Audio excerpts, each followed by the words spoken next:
Olá, olá, turma. Tudo bom com vocês? A gente vai seguindo aí com nossas aulas e a gente vai conversar um pouquinho sobre neocolonialismo ou imperialismo, como algumas pessoas também chamam, tá? É, os acontecimentos que eu vou estar narrando para vocês daqui para frente, o foco maior, a discussão central aí se passa por volta do século XIX, principalmente aí na segunda metade do século XIX, onde a gente tem um acúmulo de acontecimentos considerável. Vamos imaginar o seguinte: após as guerras napoleônicas, os conflitos ali e depois o processo de exílio napoleão na ilha de Elba, perdão, na ilha de Santa Helena, uma série de coisas vão estar acontecendo na Europa durante um tempo, principalmente alguns conflitos voltados para a reorganização. Mas, além disso, o processo de industrialização ele vai é, acelerar demais, principalmente em alguns países que nós vamos entender eles como potências, tipo a Inglaterra, a Alemanha quando ela se estrutura mesmo como Estado, a própria Bélgica. Então, outros países vão acabar, a França, tá? Acho que eu esqueci também, eles vão acabar se estruturando como potências. E a partir daí eles vão buscar a construção do seu espaço vital.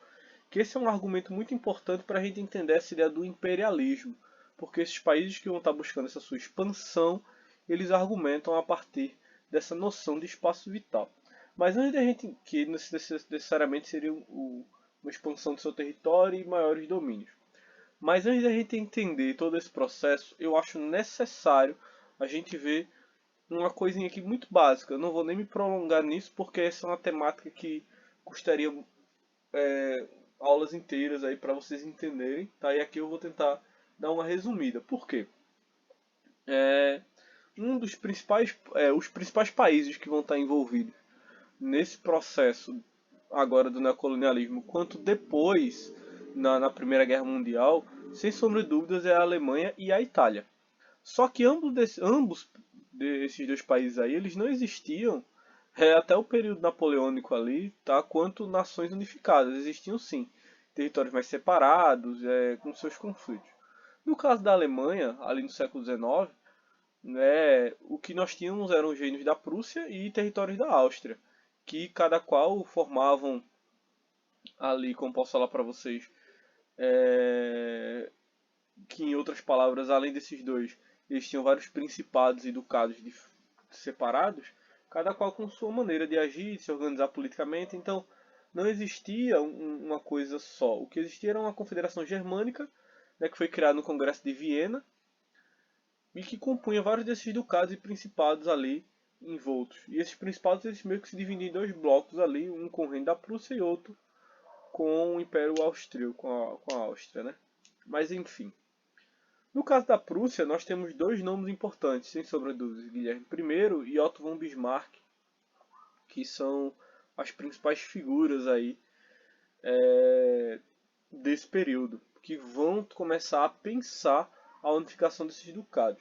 Nós vamos ter uma série de conflitos ali até a unificação mesmo, como a Guerra dos Ducados, onde a Prússia e a Áustria se organizam e conseguem tomar territórios da Dinamarca, tá? Dois ducados da Dinamarca, e esse conflito de 1864 vai ficar sendo conhecido como Guerra dos Ducados.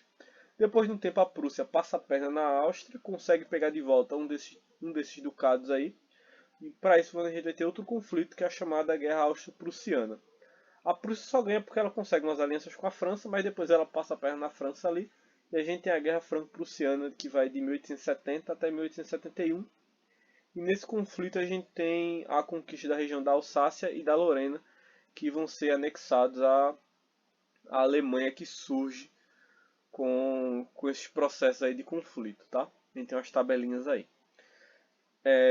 Enfim, a Alemanha se estrutura a partir desses conflitos e se forma como uma nação mais unificada. E a gente tem a Itália.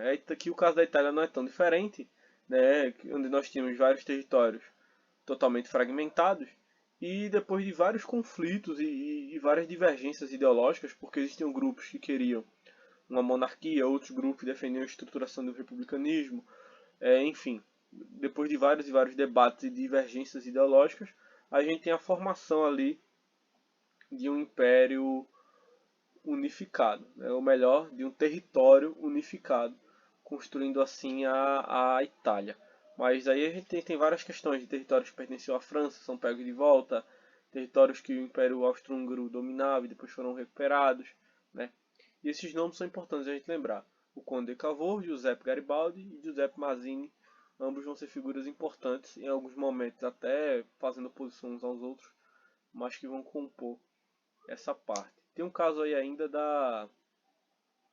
como posso falar, do território do Vaticano, que era um território independente e depois de vários conflitos, de uma situação bem desgostosa, por assim dizer, só vai se reorganizar novamente lá com o Tratado Latrão durante o governo de Mussolini. Então, haja tempo, tá? Estes conflitos de unificações vão movimentar muito a Europa ali no século, perdão, no século XIX, do século XIX, tá? Tanto que muitos desses conflitos vão acabar impulsionando a vinda de imigrantes para o Brasil. Muitos imigrantes vão acabar vindo para cá por causa desses conflitos que vão estar existindo na Europa. Isso aumenta muito a população germânica, italiana e tantos outros na América, tá bem? Todos por causa de vários desses conflitos que acontecem, além, claro, né, da gente começar a ver a estruturação de estados imperialistas, principalmente no caso da Alemanha, que a partir daí ela vira uma grande potência e vai continuar tentando construir o seu espaço vital, ok? Mas vamos para o que interessa. O que seria necessariamente esse imperialismo, né? Então nós temos uma imposição de forças das nações industriais europeias, como as que eu já falei, França e tantas outras, sobre as nações africanas e asiáticas, principalmente as nações africanas, nesse caso aqui que a gente vai estar discutindo, tá? No caso das asiáticas, a gente tem uma estrutura muito semelhante à da África, mas só que nós tínhamos ali umas relações comerciais bem mais antigas. Então o processo de imposição, ele foi meio que, como posso falar para vocês, eu vou usar a palavra homogêneo, mas não é tão interessante, tá? Mas aconteceu de uma maneira mais natural do que na África. Na África foi um ataque mesmo de conquista, de dominação, tá? Para tentar justificar essas invasões a esses territórios, as indústrias, ou melhor, os europeus eles tentavam justificar, tá, através de algumas bases. Existia a ideia econômica que dizia que eles estavam levando riqueza para outro continente e, consequentemente, também conseguindo se estruturar economicamente. Seria a busca de novos mercados consumidores e da leva de novas tecnologias para a África, que na visão europeia era um local atrasado. Mas a gente sabe que o objetivo principal era conseguir novas zonas de comércio mesmo, ou melhor, novos setores para conquista de matéria-prima e dominação mesmo territorial. Tá? Vão existir também as teorias psicológicas, por assim dizer. A primeira delas, a gente até já discutiu em outros momentos em sala, se baseia na ideia do darwinismo social, que consiste no argumento de que as sociedades elas passam por um processo de evolução, onde existem sociedades mais evoluídas e sociedades menos evoluídas. Tá? Esse é um dos argumentos utilizados aí pelo pessoal naquela época.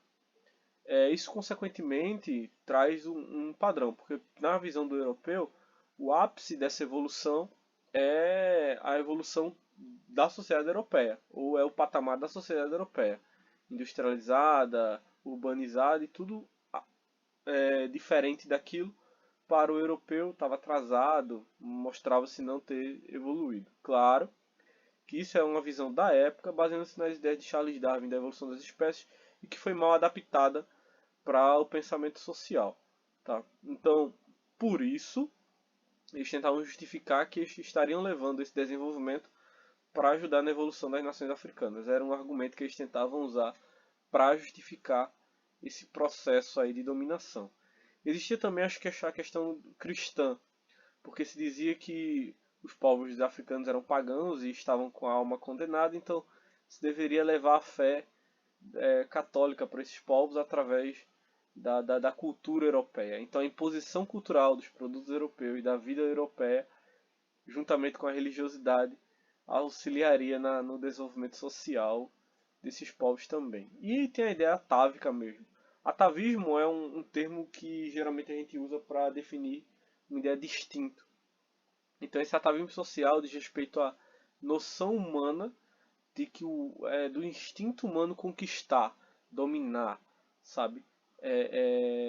Tomar posse das coisas. Então esse era outro argumento que era utilizado naquela época para tentar justificar esse processo de invasão das nações europeias à África. Além das teorias sociais, existiam várias aí, e a gente tem toda a questão diplomática, o argumento diplomático que deveria-se sim conquistar para tentar se estabelecer zonas de força maior para as nações europeias. Tinha um argumento que falava da construção desse espaço vital das nações europeias também na África. Tem a ideia da imposição de força, na ideia de que as nações europeias deviam mostrar soberania. Então, vai existir uma pancada de teorias para tentar justificar isso. Mas, em resumo, o que realmente acontece e o que vocês precisam entender é que as nações europeias industrializadas invadiram o continente africano e imporam suas ideias no continente, tá? Conquistando, como posso falar para vocês também, interferindo nas relações sociais desses povos, interferindo nas relações culturais desses povos, impondo mesmo sua força e suas ideias a essas nações. Tá? Isso foi extremamente prejudicial.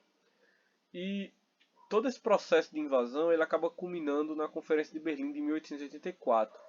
Antes disso, vão haver várias outras incursões e a ideia e outros conflitos também. E a ideia da Conferência de Berlim é tentar trazer uma unidade a isso. O objetivo da Conferência de Berlim era tentar resolver alguns problemas não só da África, mas do mundo, como a questão da escravidão que ainda existia, problemas sociais, questão de organização política, conflitos internos na África. Mas só que nada disso vai acontecer. Quem pensa a conferência é Bismarck, juntamente com líderes de Portugal e outras nações europeias, e a partir daí eles meio que vão usar a conferência para, de fato, cortar a África, delimitar os territórios. Tipo, essa parte é minha, essa parte é tua, isso aqui fica contigo, e pronto. Vão aproveitar as partes que já eram ocupadas e já eram de domínio de alguns desses povos, né, e vão delimitar aquilo ali. Se vocês olharem o mapa da África, vocês vão ver que algumas das fronteiras elas são retas. Justamente são as fronteiras que foram demarcadas ali por essa imposição europeia. Tá? E aqui a gente precisa lembrar de algumas coisas. Tá?